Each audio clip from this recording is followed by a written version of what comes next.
0, 1.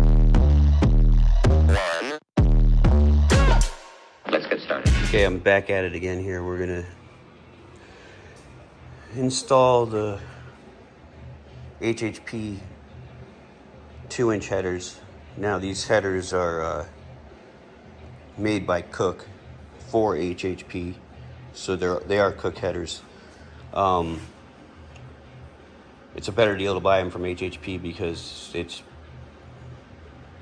a pretty good savings, because you get these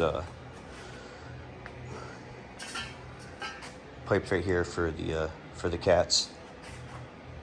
So first thing is you're going to disconnect the battery.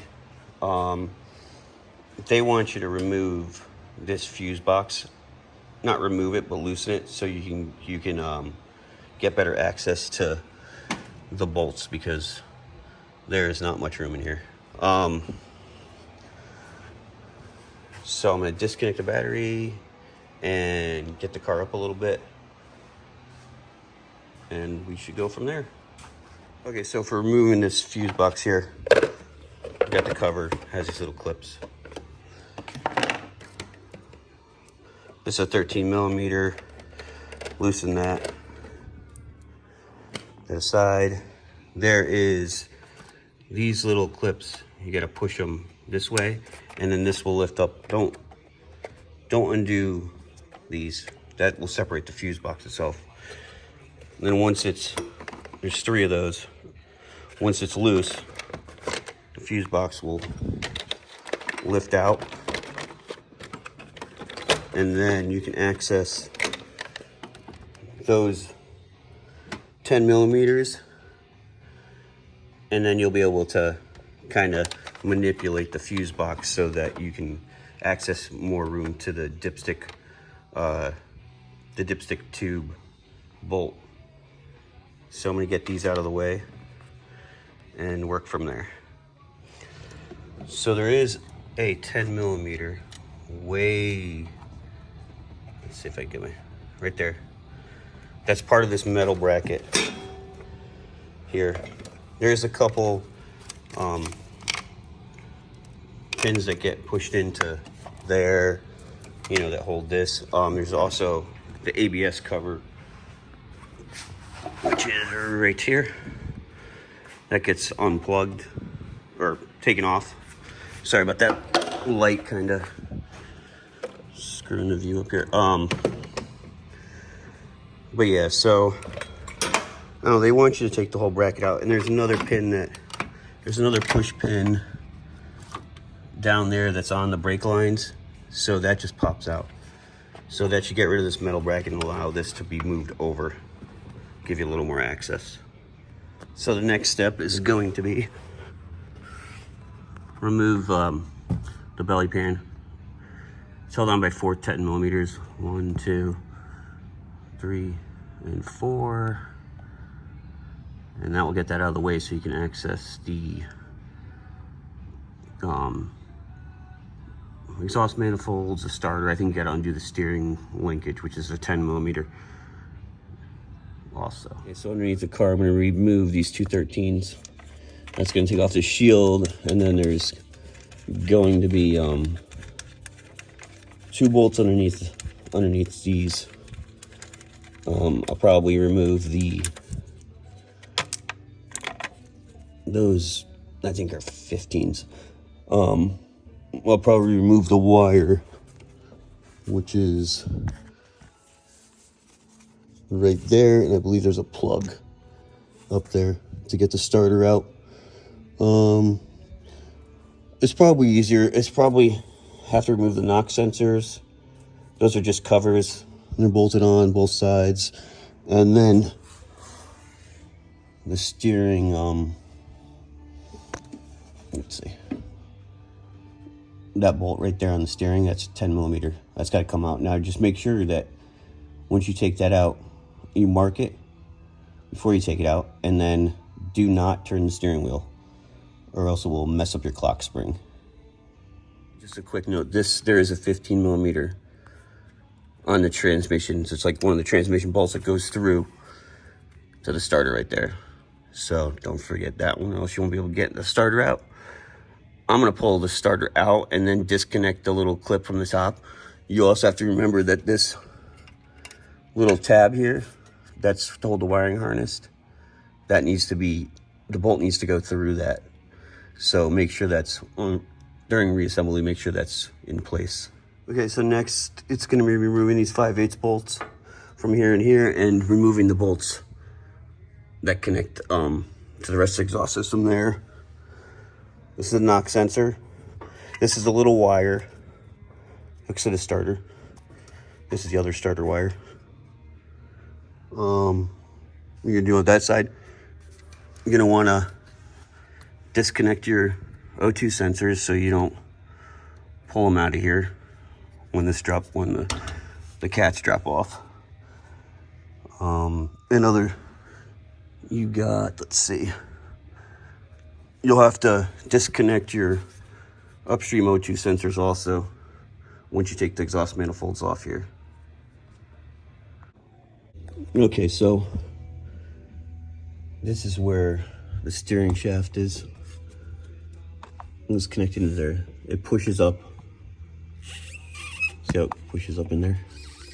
Just don't turn it. And then we're gonna work on getting these 10mm bolts off. I'm gonna take off that knock sensor too to get it out of the way so we don't damage it. This is where it's gonna start to get a little hard because some of those bolts are just a pain in the ass to reach. So I'll start working on that. But I mean, as far as this part, I mean, it only took me an hour. And you gotta remember, I'm on the ground. I'm not on a lift.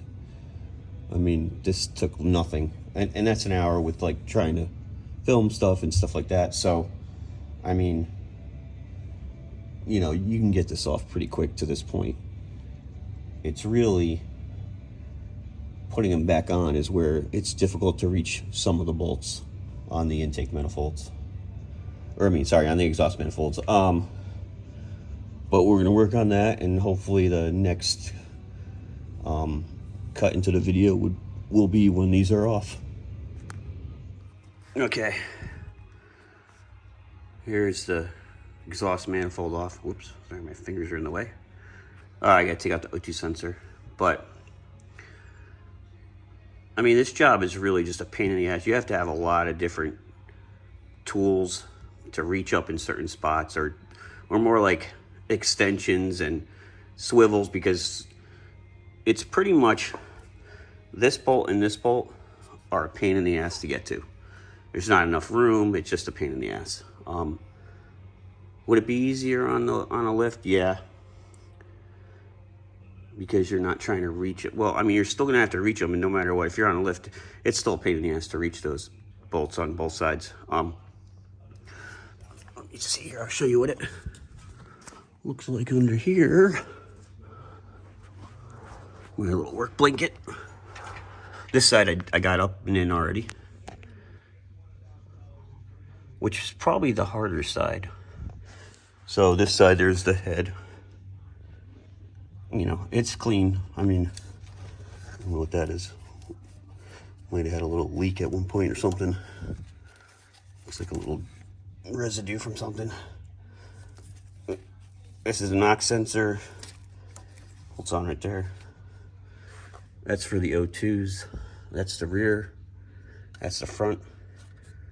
I believe only the front O2 are wideband on the Hellcat, because these are normal 4-wire O2 sensors.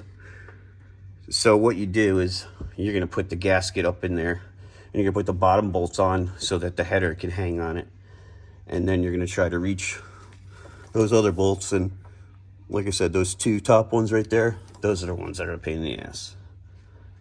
But I mean, if you're patient and have long, skinny arms where you can reach up in there, I mean, you can get it done. It just you'll end up swearing a couple times, but other than that, it's I'm not gonna say straightforward. It's a pain in the ass, but it can be done on the ground. The best way to do it is if you're doing a lot of modifications, what I do is I just leave them on the cylinder heads. When I take off the cylinder heads, it comes right out with them.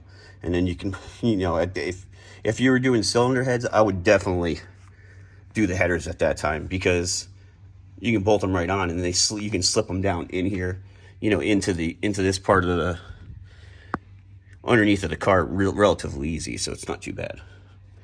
But when it's up in there like that, it's a challenge, to say the least. But I'll get this one bolted up, and then hopefully probably be one more part to the video, and then we'll go from there. Okay, so we got it all in. Finished it up yesterday, but I had to run out, so everything's buttoned up. O2s, they have extensions. They're on there. But that's what it looks like. It's clamped into there. And they look pretty good. They sound pretty good. I gotta get a better recording device for sound, because the iPhone is horrible. But yeah, that's all. That's everything installed. I'll show you what to turn off, or what you normally turn off on HP Tuner, and then that'll be it. Okay, I'm going to show you what to change in the tune here. You're going to go to engine, you're going to go to fuel, and then go to temperature control, and you want to make sure this FA enrichment max is off, and this FA COT EOT, they all have to be zeroed out, because what those will do is add fuel if the cats were getting hot. So since you don't have cats anymore, or since we don't have cats anymore, those have to be zeroed out. That one and that one. And then you're going to go to, let's see, oxygen sensor under fuel, and needs the transport delay. So since you move the, since you have extensions on the O2 sensors, you want to make the delay longer so it reads it right. So basically what I do, these have already been changed, but basically what you do is you highlight it, and you can add 50%, and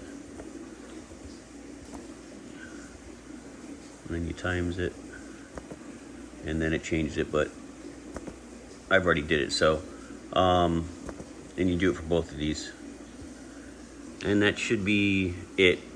I mean, there's other tuning you can do, but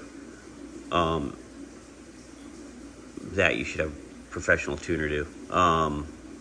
But those two things are pretty straightforward, and you should do them regardless. But that's it. We got more to come. We got some ARP bolts here. We got the new supercharger coming, pistons. The heads are going to get worked. So there's a lot more stuff to come, so we can start making some power. But other than that, have a great week. Thanks, guys.